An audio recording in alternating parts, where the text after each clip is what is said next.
So I started in 2022 with the company, and I was first asked by their CEO to potentially work with one of their executives and help her with executive leadership levels and leading teams. And they were going through some pretty significant organizational change.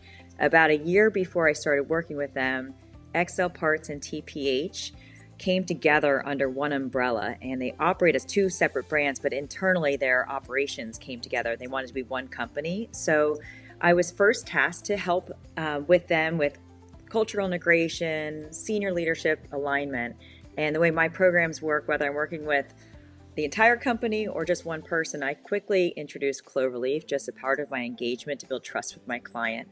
And often I have a workshop of some sort with their team, so I can understand when I'm coaching somebody, I understand the people that they're working with. So one of my first engagements with XL Parts TPH was with their senior leadership team. We did a team's workshop. I introduced Cloverleaf then, and that was the first introduction of Cloverleaf to the company. And it's funny, on a short stories, right after that, I had the CEO asked me to work with 3 of his direct reports.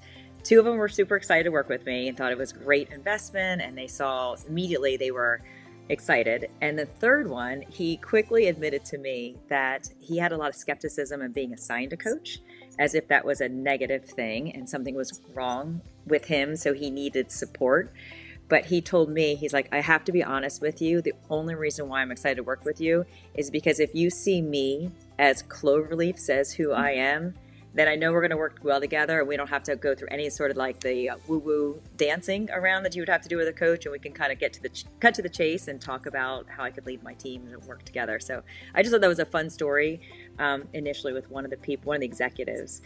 And then the partnership itself with Cloverleaf and XL Parts, TPH, really started to expand when we went further with their leadership development programs, and that's where I met Linda.